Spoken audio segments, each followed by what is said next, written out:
Hi, everybody. I'm here today with Laura Conover and Kathy Dawson, two wonderful experts, and we're going to talk today about the future of talent, recruiting, culture, and compensation. And before we get into our questions, I wonder if both of you could give your name of your company, and just a quick sentence as to what you do before we get into our questions today.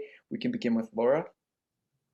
Hi, first, I just want to say I'm excited to be here with Michael and Kathy today. They are colleagues and friends, and it's just great to have this time with both of you today.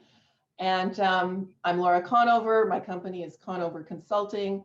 I help employers figure out compensation issues or how much to pay their people, and I fine tune cultures and leadership teams.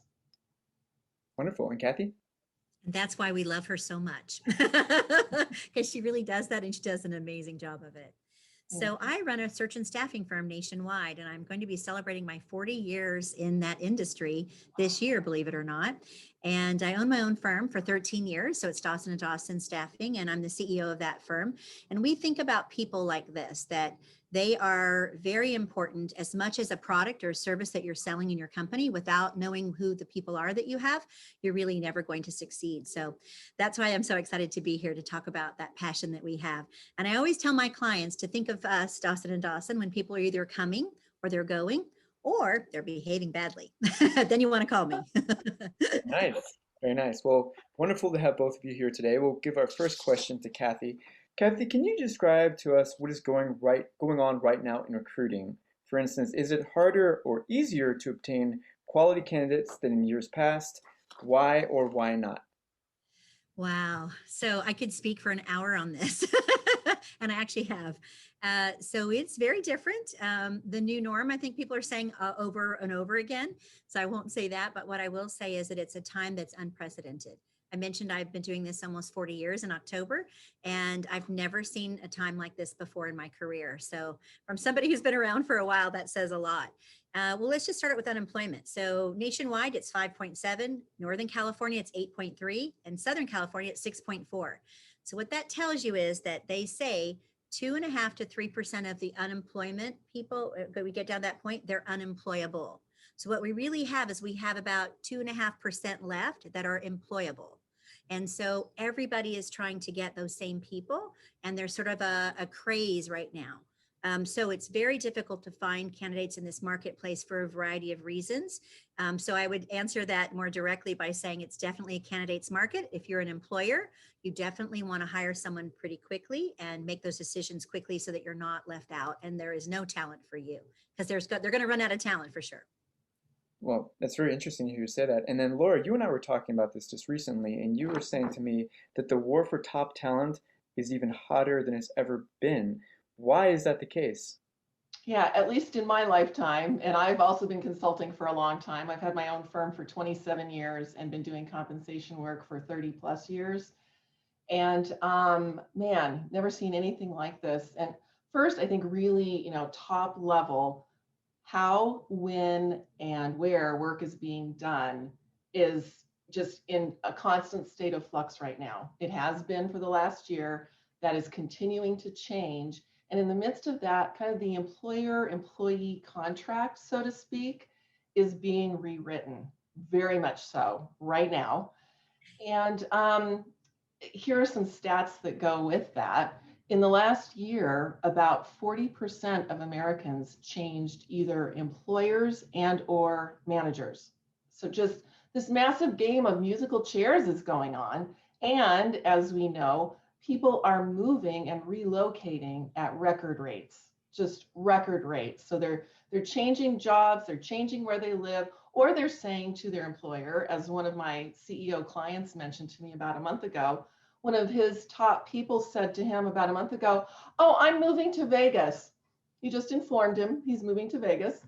And that employer is in the middle of figuring out what their new distance work and hybrid work policy will look like. Wow. I mean, that is a big shift. Kathy, next question to you. So in your opinion, what makes the current talent acquisition process so different from any other time within living memory? And is there any precedent for it? No precedent for it, which is the craziest thing. So in history, we'll go down as this being the craziest time of all. I keep telling my children, and when they have grandchildren, they're gonna talk about this. They're gonna be going, "Whatever happened? Why did you guys wear masks all the time? What's going on?" This sort of thing. So I don't know if you watch the news, but Sunday morning is a favorite show of mine, and they just had a piece on the Great American Reshuffling of 2021. So it's what Laura was just mentioning. And it showed a map of where people were going, and it was leaving California mostly, of course, because they can have a great lifestyle and it costs them a lot less somewhere else. And if they can work remote, then why wouldn't they, right? They can be with family and friends.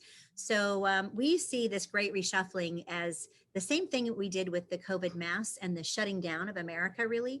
We see it as an evolution that was much needed. It was like, what was going to stop us from being on the hamster wheel, us Americans, working 7 days a week, doing nonstop work.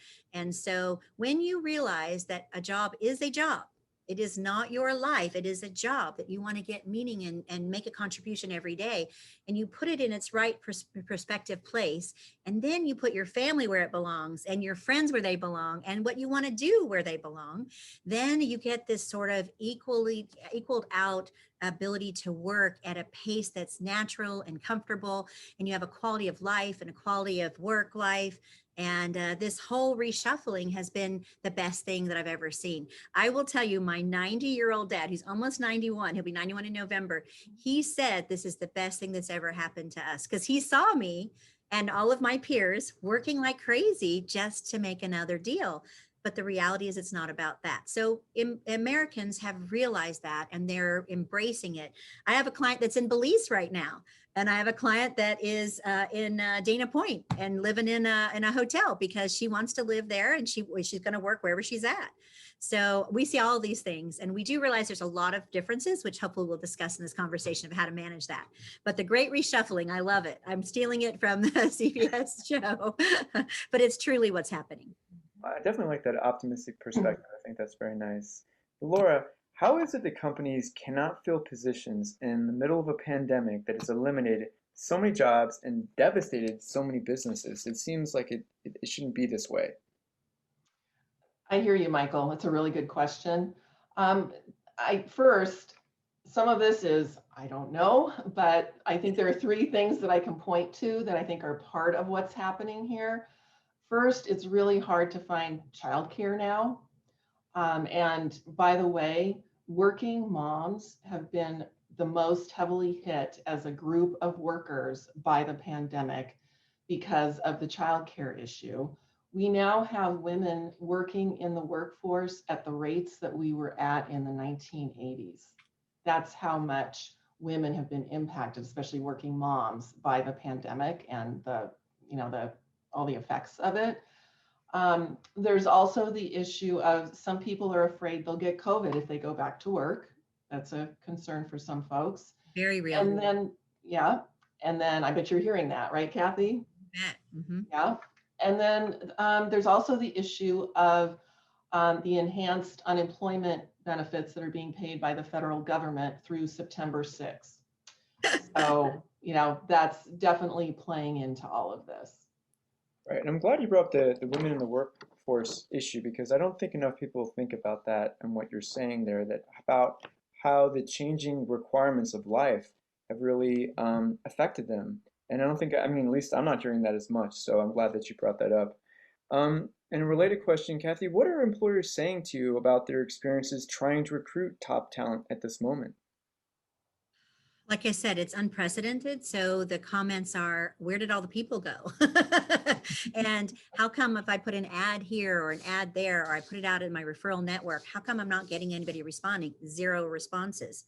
And it's really been effective at the lower level jobs. Like Laura was saying earlier, it's funny, Laura, we're complimenting each other beautifully here because that extra money they're getting at the lower end is almost doubling their salary. So if you can be paid double your salary to take the summer off and then go back in September, what would you do? So it's a little challenging. Now we're having conversations with candidates at that level and saying, well, if you wait till September, the competition is going to be much stiffer and you're probably not going to get the job you want. So just like I told my clients at the end of last year in 2020, you should hire the people you need now. You don't need to wait till next year, because if you do, you'll be getting the same people everybody else is competing against. So you always want to do it ahead of schedule if you can. If you can afford it, you want to do it. And I do have some tips about how to handle that. A couple of them are, offer competitive pay. Do not lowball these employees that are you're looking at. So if you're going to lowball an employee, someone else is going to pay 20,000 more than what you're paying them right off the bat, and they're going to pay them that before they leave their office after the interview. Provide unique benefits, find a way to get them engaged. And we do a lot of nonprofit work at Dawson Dawson, and our team absolutely loves that. We're building a team that it requires that. If I didn't do it anymore, they'd probably think I was crazy, and they should, because I love to do that. Focus on diversity. So, DEI, let's get that in the rhythm here, make sure you have a lot of different types of people who can help you get the work done. And then leverage social media, do your recruiting, put it out there everywhere you can. Don't just have word of mouth and ads, but do everything. And utilize a remote workforce. That's something a lot of people have problems with. I've been in meetings like this where there's somebody, one of the third, that says, absolutely, it'll never work. Remote will never work. And I'm over here experiencing great success with it. And my clients are too. It's really what you believe in, as we know, what will become true. So remote workforce offer continuous learning. Who doesn't want to learn, right? You want to learn. So if you hire someone and you put a manager trainee title on it, or a assistant director, or whatever you want to do, and you train them to get ready for that role, they're going to come very quickly to you, because you're going to offer them something that they can't get somewhere else.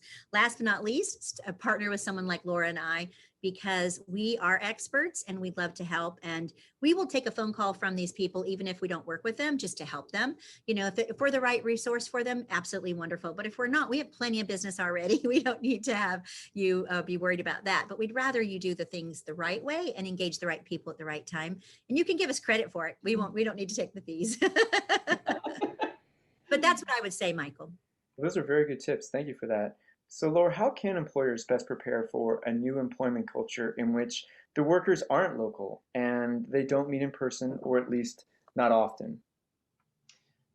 Another great question. The first step is determine what kind of work structures will work for your organization going forward. So, all remote or hybrid or all back on site may not work for your organization. This is not one size fits all. You need to think about the type of work that needs to be done by your people in your organization. And then accordingly, based on the type of work that's done, maybe you might have some people who could be remote more often than others. Some who need to be on site pretty much full time. It depends on the kind of work and who they need to interact with, etc. And once you determine if a fully remote or a fully on site or a hybrid approach will be what will work for your organization, you need to create policies, formal policies, for instance, that address the issue of the senior team who might be able to work in a hybrid way, but how many days per month do you want them to be on site so they can all work together in person to solve the big problems? That kind of thing needs to be well thought out in ways that will address the specific needs at your organization, and then they need to be put in writing and shared with all of your staff. You also need to keep in mind that communication is always, always, always important with people, between leaders and their direct reports and across the leadership team. But when you've got this new world of so many people working remotely, the emphasis on intentional communication has to be just ramped up exponentially. You cannot over communicate with people, especially when you've got a number of people remotely.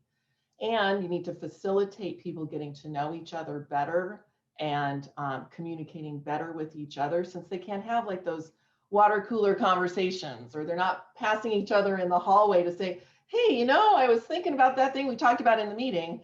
You've got to facilitate those kinds of interactions when you don't have everyone together on site. And I just wanted to, piggyback on some of the things Kathy just said. Obviously, culture is everything. It always is, always has been, always will be. But you've got to be even more intentional about the kind of culture you want and how you're going to build it and support it with these new work structures. I like that. I especially like that phrase, intentional communication. I think that really conveys exactly what you're talking about there. Kathy, how we kind of talked about this, but I wonder if you want to add anything here. How is the federal government's response to unemployment benefits impacting recruitment? You mentioned waiting till we talked about September, but if is there anything else you want to add there? Because I hear a lot about this right now about people that just can't get top people right now, and I wonder what your thoughts are. Well, I think the unemployment is a different issue versus top people, because top people to me mean more the middle management and executives versus the regular workers, right? You have different people in the offices that do different things. And where this unemployment compensation is coming up to be challenging is on the lower level. So if you're making $15 to $20 an hour, maybe as much as 22, then you're going to have a problem with going back to work because it's not going to equate to babysitting and all the other costs that you have to go back.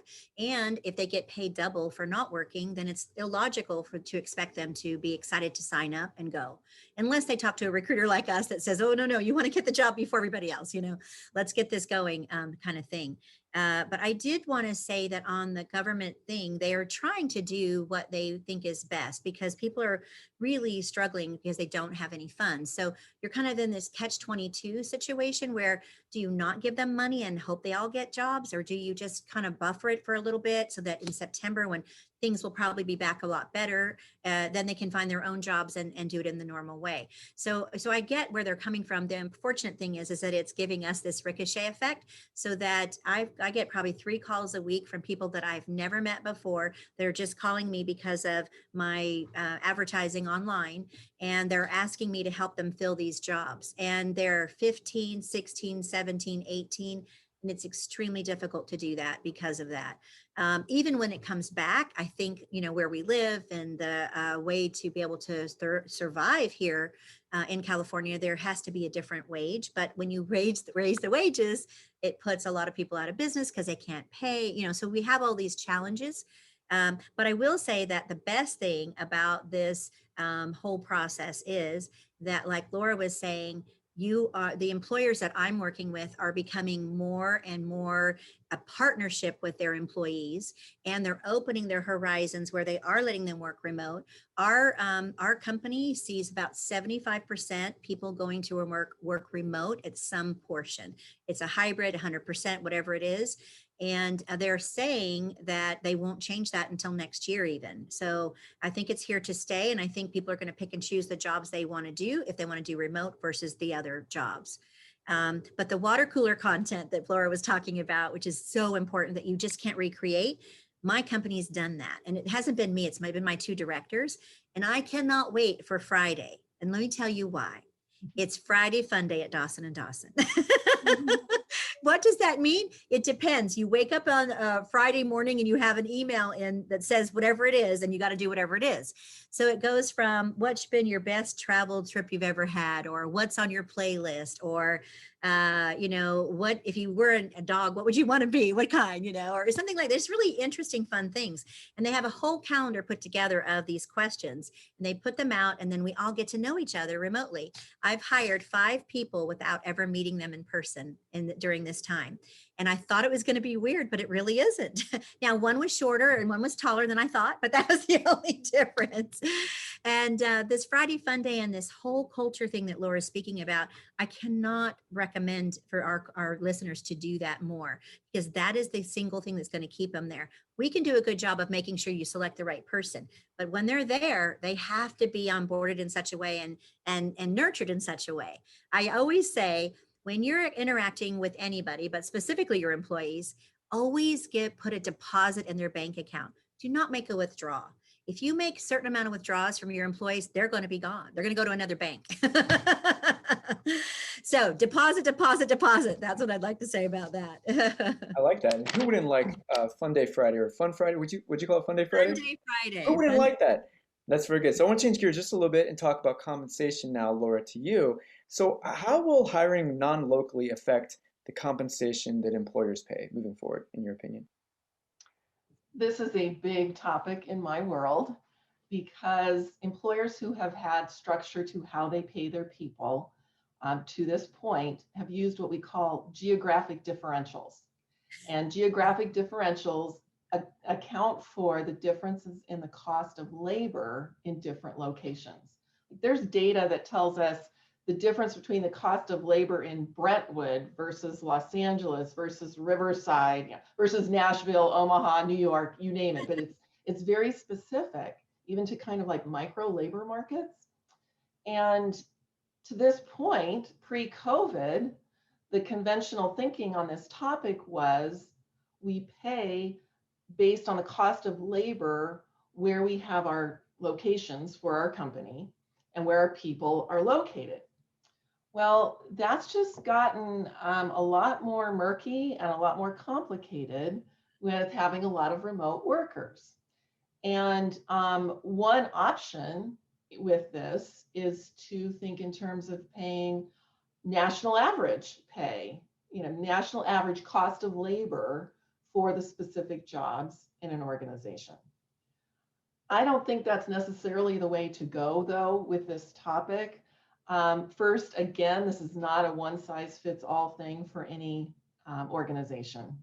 It depends on the kinds of talent that you are hiring and whether or not you have, say, pockets or groups of talent that are in especially high demand, like IT right now. And so you might need to have one geographic pay practice based on where people are working, or you might have kind of a national average for a lot of your jobs, but then pay based on where people live, if needed, for your hot talent. And maybe for the hot talent, it's always going to even be more than what that cost of labor for the area would suggest. So you can see this is something that requires a lot of thought, and it needs to be kind of dissected first from a strategic level. Who are the what are the groups of talent that we need? Where are they located? If they're spread out, how do we treat that? And certainly what I would not do is lower pay for people who, for instance, were working at the head office, are now remote in another state or something where there's a lower cost of labor. Lowering their pay, that's a good way to lose top talent pretty quickly. So not recommended. No. But there's also the issue, as you think about creating a policy around this topic of, well, gee, if the employee decides to work in a very different labor market from where we are based versus we send them to another office in another labor market, do we look at those two scenarios differently? So a lot of important issues around the question of geographic pay, and something that absolutely goes to profitability of an organization. Because if you pay everyone what you pay in a high cost of labor market, the same thing, and you've now got a lot of people in a lower cost of labor location or locations, you're leaving some profitability on the table. But again, it's not something that you just make quick decisions about without thinking about the ramifications and the long-term issues related to it. Wow. And when you say that, I mean, when you go through your answer there, it reminds me what a complex issue this is and how challenging it is. And to go back to what we said earlier, there really isn't any precedent for this. This is very unusual times. Yeah. Kathy, would you say that employers or employees are in the driver's seat when it comes to hiring in 2021? And maybe that does change in September. I don't know, but what are your thoughts there? No? Well, no, it won't change in September, no matter what they pay. It's still going to be a tight labor market. And it's always for the next year, probably it'll be a candidates market, meaning that the companies are going to be struggling to find top talent. To speak to what Laura just said, we're finding that salary compensation thing when they want to leave and the hours when they want to leave, like you're going home to, Florida, let's say, to be with your family and friends, but you want the job in California. Well, there are some HR professionals that would say they need to be then, given the salary of somebody in Florida, which will be substantially less. So they're not probably likely to make that move unless you have the Laura mentality, which is keep them where they are, they're secure, and then, lift them up, don't take them down, right? So it's all about having quality people and making sure you manage to them and you manage to keeping them. So I think for me, it being a candidates market, every 7 years, it seems like, in the USA, we go through sort of a little struggle.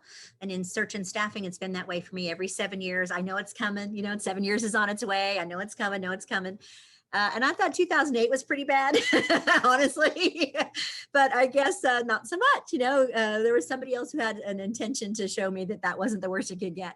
And so now here we are. And to see the companies that I'm working with thrive, not only survive in this marketplace because of the things that Laura and I are talking about, is super motivating for me. And it's really helpful because then I have my other clients. So I have clients that are not doing well. I have one client that has had a tremendous amount of turnover. He's lost 6 people and he's about a 20-person company. That's a very big turnover, right? Well, why is that happening?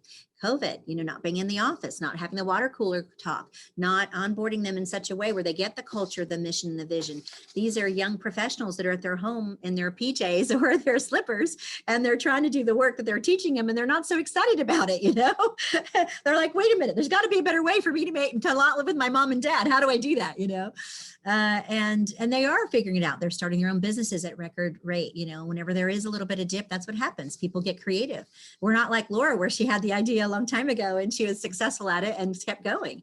I'm only a new business owner, 13 years. So, it's not so long. And it's been a fun ride, but I got to tell you, 2 of those, I started in 2008 and then 2020. So I think I've done my time. Yes, I'd say so. And also, but you do bring up an important thing, which is we look back at 2008 or even 1929, and these were moments of intense crisis, and obviously 2020 as well, but there are also moments for intense opportunities. There are going to be winners, definitely, and I think people that listen to this will also get ideas about what they can possibly do, as well as get awareness as to what's going on, which obviously is very complex and very unprecedented. I have another related question, Laura, about compensation, and this is more about the dangers. What are the dangers that employers face when they're contemplating new compensation realities due to the pandemic? Are there any risks that they should be aware of in your mind? Well, along with being aware of those geographic differential issues that I talked about, um, there are 2 issues that are really kind of tied together in the world of compensation: compression and pay equity. So let me explain what those are and how they fit together. I'll talk about compression first. That has to do with, in any hot or tight labor market, if you have to hire people in at rates that are higher than your existing folks in any given job title, you've got compression going on.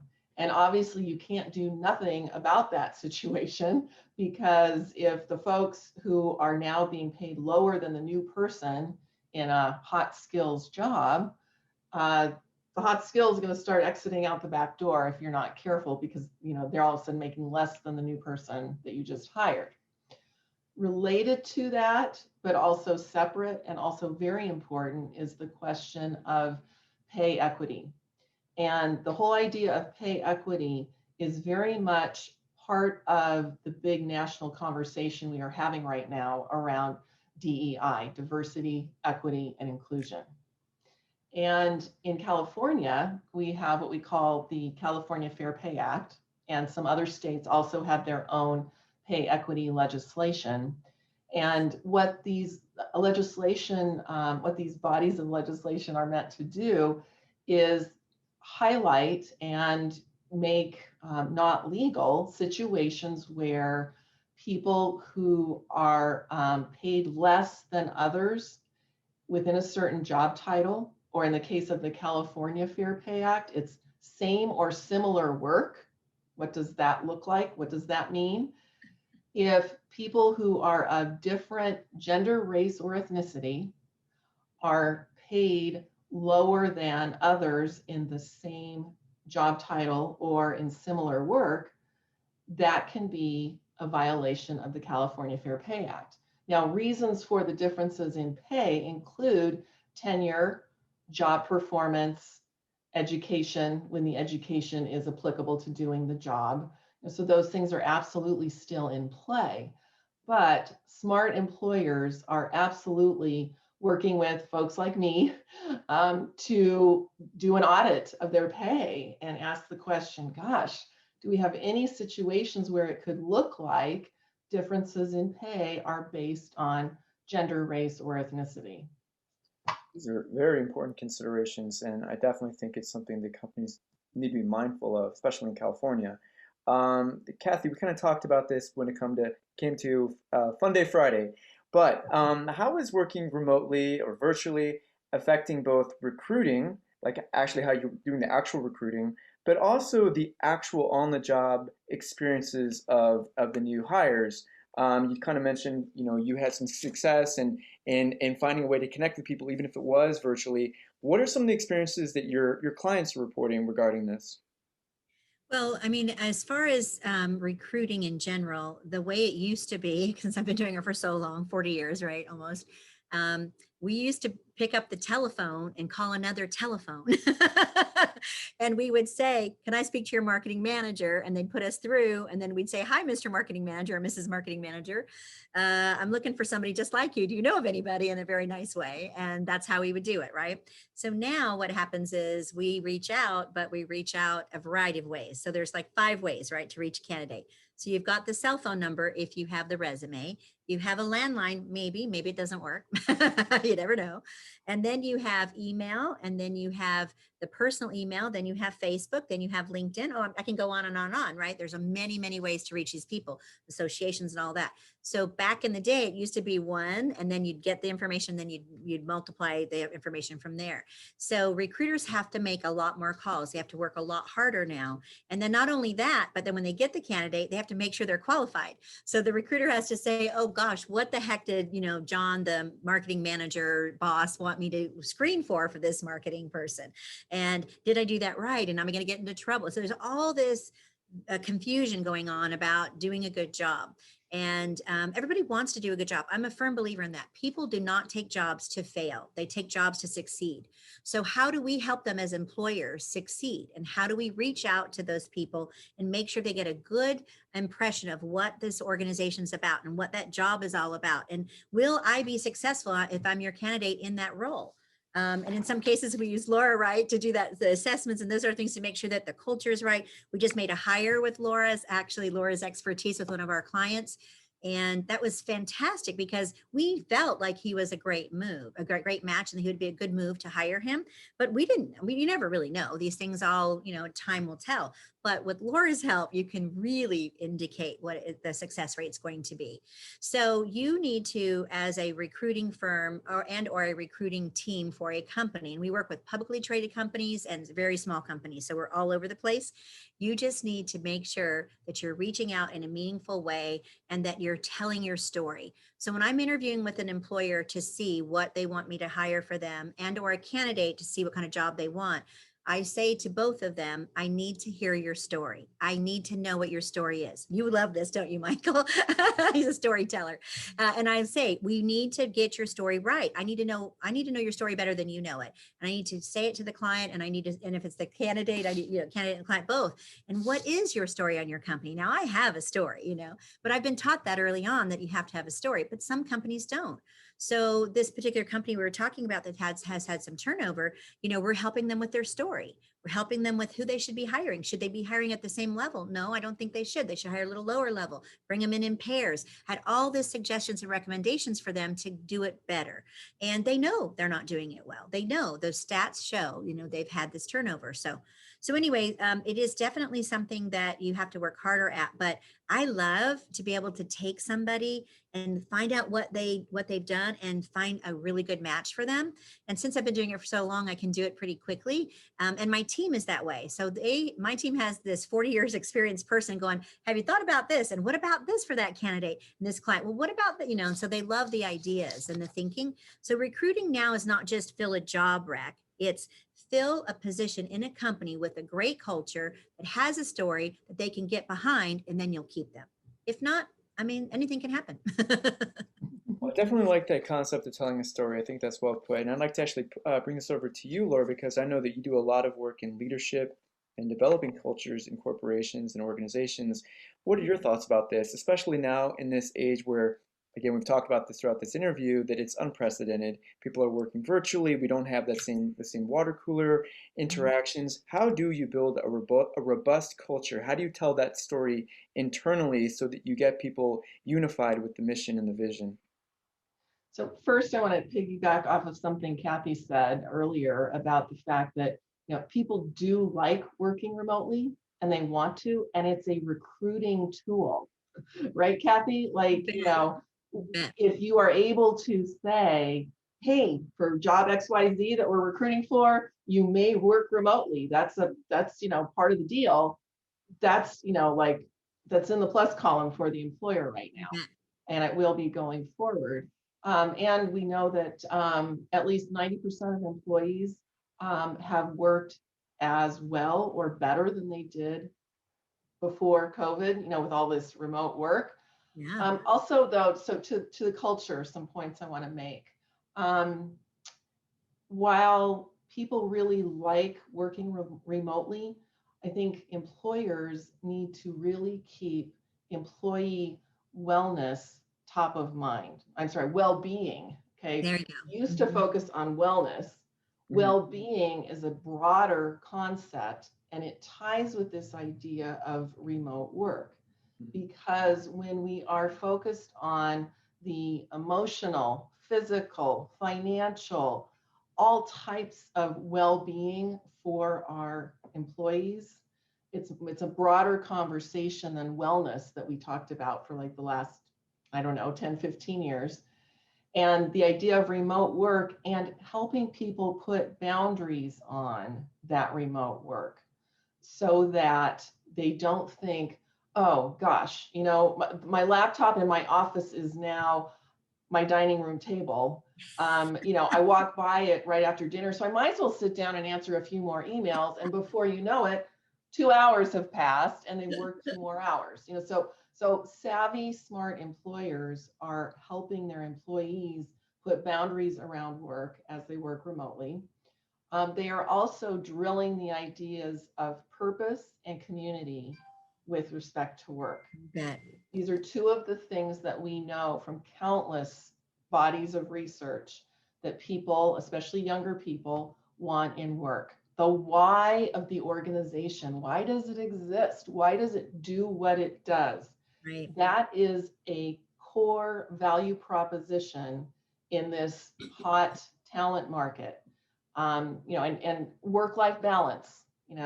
Again, especially younger folks are very, very, very focused on the sense of purpose for the work-life balance, and having a sense of community. Can I have some friends at work? That is so important. And in my work with leaders and cultures, I first do assessments to kind of take the temperature of what is it like to be on the executive team, to be part of middle management with the organization. What are the business pain points? What are the personal pain points for these folks? What are the personal dynamics like? Do we have two executives who are kind of like throwing sand at each other in the sandbox?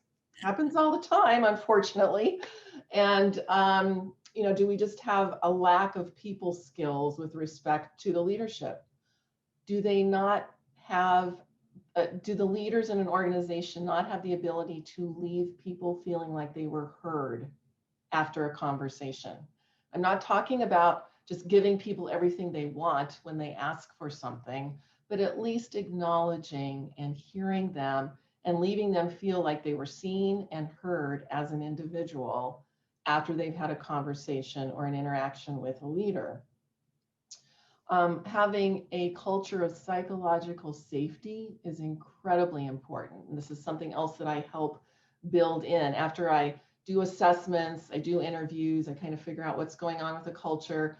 I help organizations define what is our culture today, what do we want it to look like in the future, how do we get there? And of course, having leaders who understand all of that, are on board with all of that, and have the emotional intelligence and the people skills to help carry that off while keeping the purpose and the sense of community top of mind. That's how we start to get the kind of culture that will make an employer of choice in this hot labor market. At the end of the day, It's not about the money. It's not. You need to know where you stand with respect to market pay, and you need to have well-designed commission plans and bonus plans if those are applicable to the work that's done at your organization. But at the end of the day, people want to pay their bills. And of course, human beings always want more. They will want more money. They'll tell you that. Of course, that's a human nature thing, okay? But throwing more money at unhappy people will not get them to stay in a tight labor market. They will still leave, especially the people with hot skills and high talent levels. They will be gone if the culture is not just really, really excellent.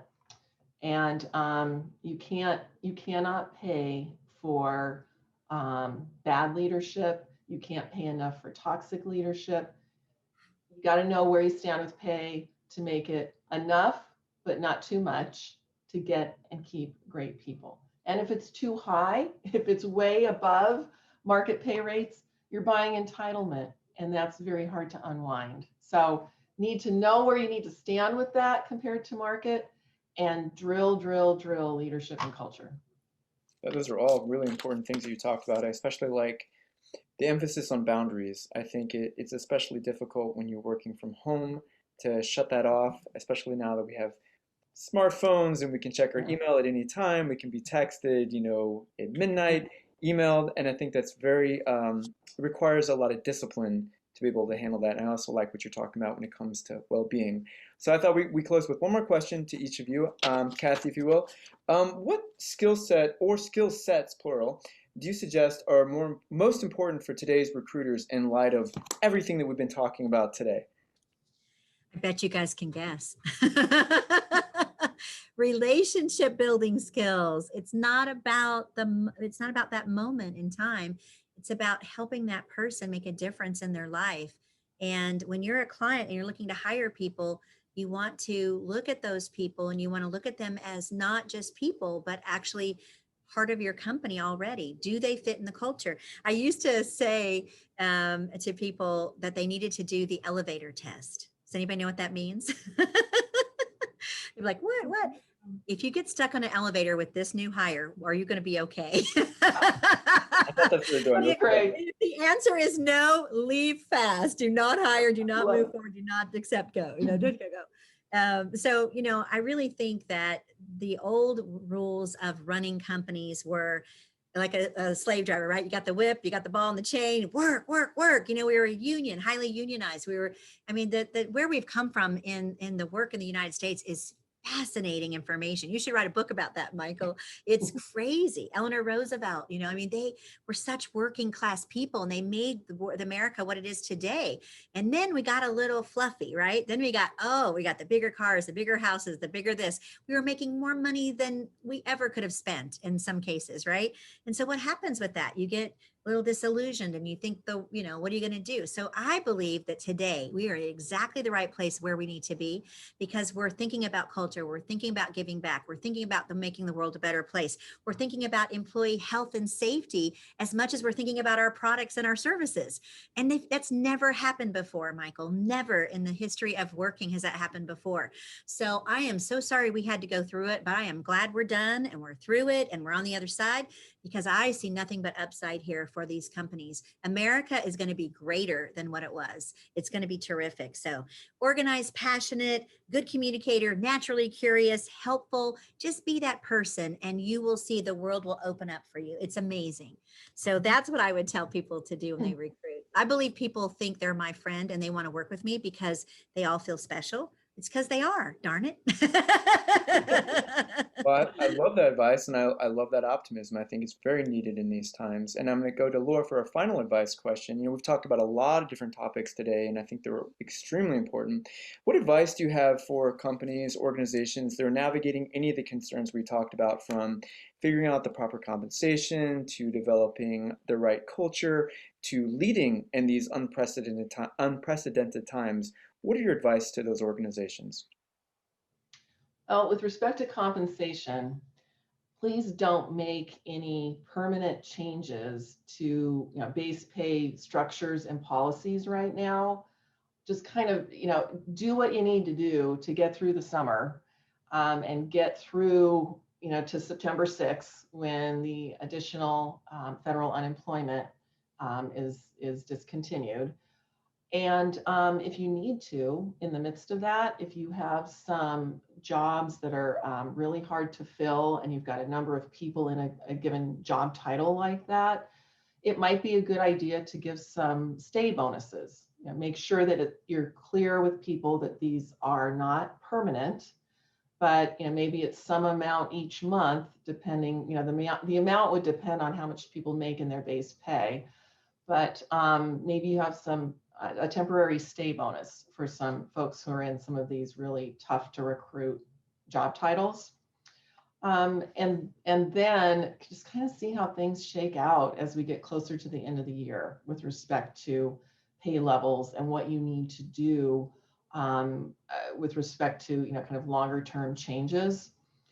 On the leadership and culture front, there's so much I could say. I'll try to make it succinct. I think really a core kind of kernel to hold on to and think about with respect to leadership right now is just really stay in touch with your people. Keep surveying them, ask them in surveys how they like their current work setup. Let's say you've gone to a hybrid work structure. Survey them every 2 or 3 months. How is that going? Tell me everything that's good about that, everything that you wish you could change about that. And of course, really drill the results. Listen to what people are saying and see if they are talking about things that can be changed to be made better. Because and kind of hold your new plans and new structures loosely right now with respect to maybe some of the compensation things, but especially these work structure issues of hybrid, remote, all on site, etc. Be open-minded and think in terms of, okay, we think this is what's going to work for the next 6 to 12 months, but try it and then see how it goes. Be open-minded. Keep asking your people individually and through surveys, etc., how things are going for them. And absolutely check in on the mental health of your people. We didn't really, go too deeply, and I won't do a deep dive on this right now, but right now in our country, mental health is suffering. All of the people who I know a lot of psychologists and counselors, and all the good ones are booked solid. I mean, you can't get appointments with them because people are really, really needing help. So just, as you interact with your folks, if you're a leader, or even if, as a coworker, you talk to someone, if you notice changes in behavior, or you hear them talking about addictive or dangerous behaviors, or anything that could be just any sort of a red flag, take it seriously. And depending on the severity of what they reveal to you, take it to an appropriate person for intervention, because people really need help right now. They really do. Well, that was a wonderful interview with both of you. I want to thank you both. You have a lot of great wisdom and advice, and I appreciate that. Before we go, could each of you give your handles or ways that people can get in touch with you and learn more? We'll go with Kathy first and then Laura. So my website is the best thing, and it's DawsonDawsonInc.com, no and in between, or my email address, which is Kathy.Dawson@DawsonDawsonInc.com. Awesome. And Laura? Yep, you can see my website, conoverconsulting.com, and reach out that way. My email address is a really good way, laura@conoverconsulting.com, or connect on LinkedIn, Conover Consulting on LinkedIn, and follow Kathy and myself on Instagram. We're both on Instagram, so follow us there. There we are. Well, wonderful. Thank you both again. This has been a great interview, and we so appreciate it. Thank Thank you, you. Thanks to Michael. both of you. Appreciate it. Good to see you, Laura. You too. Thank you.